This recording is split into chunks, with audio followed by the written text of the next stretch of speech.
The FARA H1M Pro from SilverStone. Is it just some pretty ARGB, or is it worth your money? Let's find out.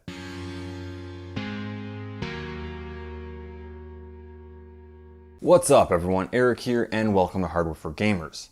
Now before I get into the overview, I just want to have full disclosure here. SilverStone did send me over this case so that I could actually take a look at it and review it. But as always, all the opinions expressed in this video are mine. And as always, I have timestamps in the description so you can jump to whatever interests you, but I do always recommend you watch the whole video. Okay, now with all that out of the way, there are two versions of the H1M. There's the H1M with an MSRP of 60 USD, and there's the H1M Pro that has an MSRP of 100 US dollars. Now I understand that MSRP doesn't really mean anything right now. It's all wonky donkey, whatever the heck ever. But Amazon.com does have these cases for near or around the MSRP at time of filming. Now the H1M comes with one 120mm rear exhaust fan pre-installed, while the H1M Pro comes with three 5-volt ARGB fans, 2 fans at the front and 1 fan at the rear. It also comes with a little 5-volt ARGB hub. Both the H1M and the H1M Pro come in either black or white, so there are plenty of options and at different price ranges, and options are good. I like options. Now the version or model that I was sent was the FARA H1M Pro, so I will be doing a little section on the ARGB fans just to let you guys know how they work. But other than that, the chassis are pretty much the exact same. The dimensions of the H1M are 39.2 centimeters high by 21 centimeters wide by 36.6 centimeters deep. SilverStone does provide a small bag that has all the screws and fittings in it. There are also some zip ties in there. The H1M Pro does come with that ARGB hub that is powered by SATA, so thank you very much. Molex, go screw yourself. There is also a fan splitter. And finally, there is a thin sheet of paper that has the warranty information and some other stuff on it. Now, it seems that there is no manual included in the box, which I'm perfectly fine with, but if anyone needs it or wants it, you can easily download it from SilverStone's website. The H1M does have a nice fine metal mesh front panel. This panel can be easily removed by pulling the bottom of the panel away from the chassis. Now, the front I/O is on the top of the case, so there is no need to worry about damaging any of the front I/O cables when removing the front panel. Taking a closer look at the front panel, there is no additional dust filters on the panel, but there is a magnetic dust filter on the front of the chassis. So this setup does make it extremely easy to clean. And behind that magnetic dust filter are 2 of the 3 pre-installed ARGB fans. Moving to the top of the case, we see the front I/O. There are separate ports for the audio out and microphone. There are 2 USB 2.0 Type A ports and 1 USB 3.0 Type A port, as well as the reset and power buttons. There is a large magnetic dust filter along the top of the case. Moving to the rear of the case, we see the location of the rear I/O and the third 120mm pre-installed ARGB fan. There are 4 horizontal expansion slots, all of which are break-off covers. Now, it definitely would have been nice to see reusable covers used, but this isn't really a huge deal breaker. It's just reusable covers are much nicer. And finally, at the bottom, we see the power supply location. Taking a look at the bottom of the case, there are 4 plastic feet.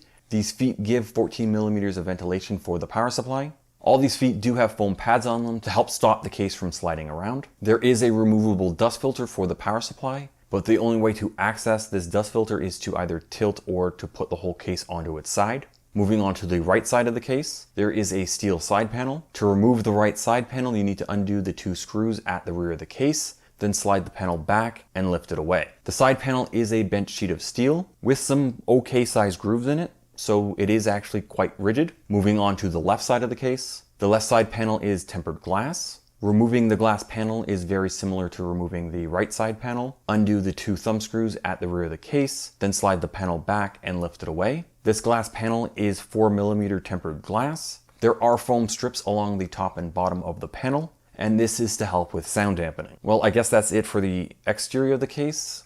Now, before I look at the inside of the case, if you like what I'm doing here, can you please hit that subscribe button? It helps out the channel a lot.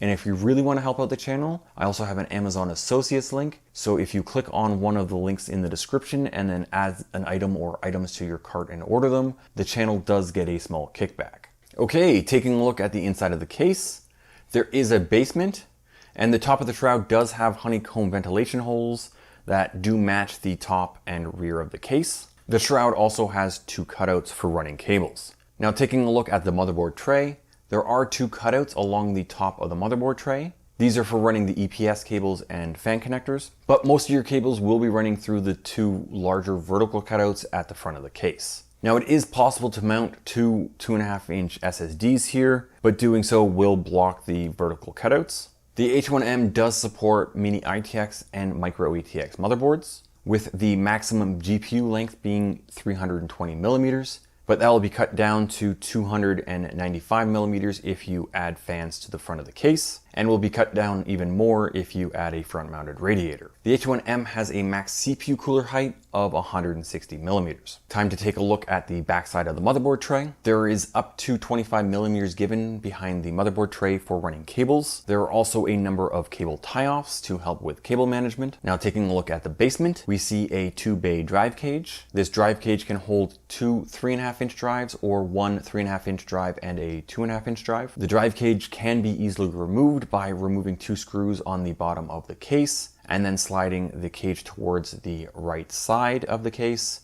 and lifting it away. Now with the cage in the case, there is 190 millimeters given for the power supply and cables. Now that brings us to the cooling options. The H1M Pro has 3 120 millimeter fans pre-installed, 1 at the rear and 2 at the front. These fans have a 3-pin fan connector and are 5-volt ARGB. Now the H1M comes with 1 rear exhaust fan, and that fan is not 5-volt ARGB. But this chassis can support up to 5 120 millimeter fans. So that's 2 fans at the front, 2 fans along the top, and 1 fan at the rear. Now if you do prefer 140 millimeter fans, you only can have 2 140 millimeter fans at the front. For radiator support, you can have up to a 240 millimeter at the front and or a 120 millimeter at the rear. Okay, that's it for this overview. But if you are finding this video helpful, you might want to check out some of my other case reviews. I'll have a card above linked to that playlist. I'll also have the playlist linked in the description.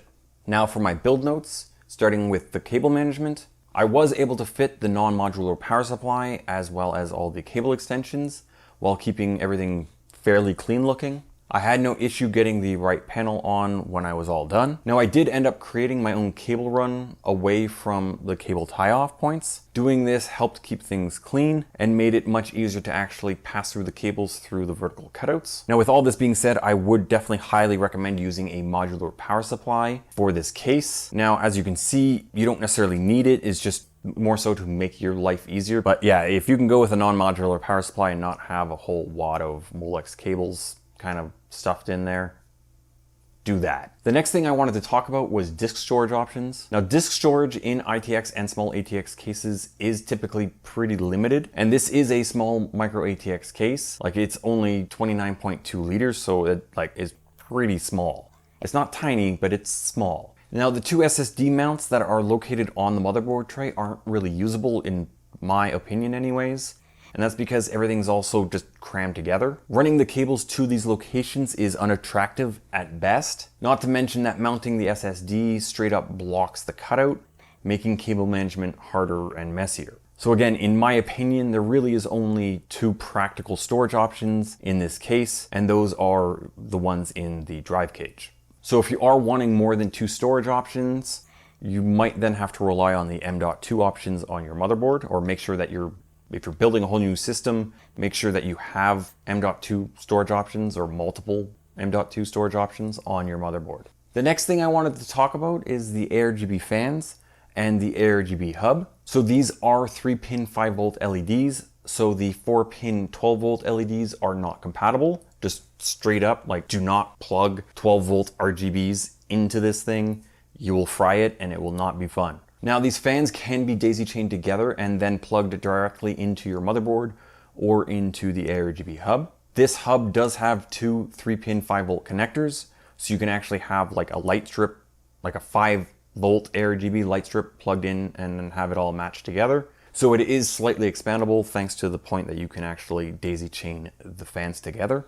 This hub does have a button on it that cycles through 7 different options, or you can actually plug in your reset button into the hub instead. Doing this means that you can actually then switch the colors using the reset button rather than having to go into the case and doing whatever. But again, doing this will also make it so that your system doesn't have a reset button. The hub also has a connector that then plugs into the motherboard's 5-volt ARGB header, which will allow you to use the board manufacturer's software the same way as just plugging the fans directly into your motherboard. You can either use it through the hub or just plug it directly into the motherboard. Now you will need to hold down the button on the hub for 3 seconds to switch it over, and then holding it down for another 3 seconds will switch it back to the hub. The LEDs on the fans look very even, and the colors look really nice. They do to me at least. Okay, before going over all the results of my temperature testing, if you do have any questions on how I test the cases, please check out my case testing methodology video. I'll have a card above right about now, and then I'll also have it linked in the description, and that will answer most, if not all, of your questions. Now I did test a few different fan configurations in both CPU workload and gaming. Now starting off with the CPU workload temperatures, my simulated H1M stock configuration had an average CPU temperature of 71.4 C, and that is just with the one rear exhaust fan with all the filters and everything in.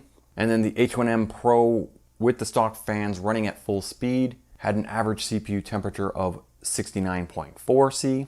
And then having the stock fans in the stock orientation and adding an additional top exhaust fan had the average CPU temperature of 67.3 C. And then with the stock fans with no filters, no front panel, had the average CPU temperature at 65.8 C. Moving on to the gaming temperatures. Now it is typical that micro ATX cases do have higher GPU temperatures than ATX mid-tower cases. The reason for this is GPU ventilation. Tighter spaces equals reduced airflow. Kind of simple when you think about it. The simulated H1M stock configuration had an average GPU temperature of 82.5. So yes, that was getting pretty warm. With the H1M Pro with this stock configuration and the fans just running at full speed, having the average GPU temperature at 75.4 C. And the stock configuration with an added top exhaust fan had an average GPU temperature of 74.9 C.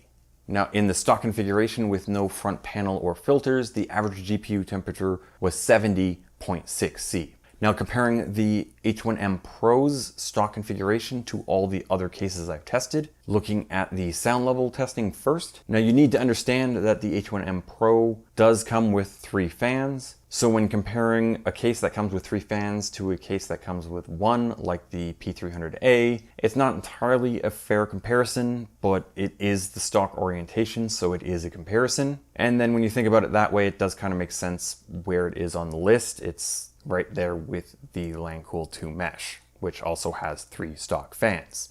Moving on to the CPU workload test. Now it is near the bottom of the list here, but again, if you were to remove the filters, the CPU temperature would drop a few C. On to the game testing. Now the H1M Pro is near the bottom of the list. Now the reason for this isn't just because of the size of the case, but in combination of the size of the case and the dust filters. Moving on to the noise equalized testing. So at 35 dBA in the CPU workload test, we see the same story here with the H1M Pro near the bottom of the list. Now to the noise equalized game testing. The H1M Pro matches the average GPU temperature of the 275R airflow. But again, if you were to remove the dust filters, the temperatures would drop by around 4 to 5 C. Moving on to the fan normalized testing. The sound level of the H1M Pro with the 4 Arctic P12 fans had a dBA of 39.5, which lands it in the middle of this chart. The fan normalized CPU workload test has the H1M topping the chart. Now the game testing with the normalized fans does have the H1M at the bottom of the list. So what do I think of the SilverStone FARA H1M and H1M Pro? It's a really nice looking case that's really easy to build in, that comes in different colors and different configurations. Options are good. Now the game temperature testing had the H1M Pro not looking so cool. The CPU testing was looking pretty good, but the game testing wasn't as good.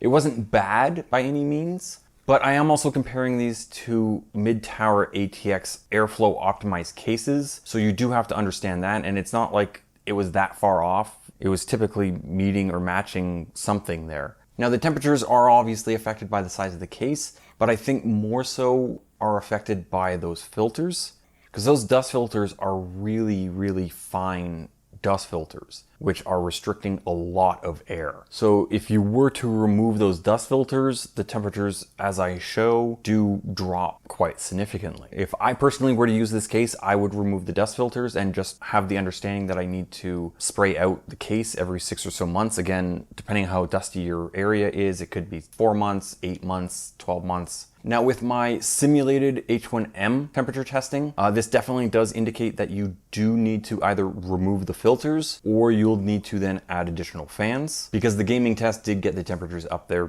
quite a bit, close to actually thermally throttling. Now I really do like this case, and I actually would recommend it to somebody who wants a small micro ATX case. It really does come down to what you can actually buy it for. And that does then depend on what country you're in and when you're looking. Because at time of filming, stock for nearly everything in North America is a complete mess. And the closest micro ATX case that I could think of and find that kind of matches the H1M in size, build quality, and price is the 301 from Inwin. And the 301 from Inwin doesn't actually come with any fans, and it's actually priced on Amazon right now for $70 US, which then isn't really all that accurate because you are gonna need some fans. Now, when looking at the MSRP, I do think the H1M Pro is a little overpriced. I'm thinking $90 US makes more sense for the Pro version, and that is actually comparing that to the non-Pro version being its biggest competition at only $60 US, because I'm thinking $40 US is just too much for 3 ARGB fans and an ARGB hub. But again, it really does come down to the prices in your area and how much things are. Because again, as I showed at the beginning, the Pro is actually less than MSRP, but then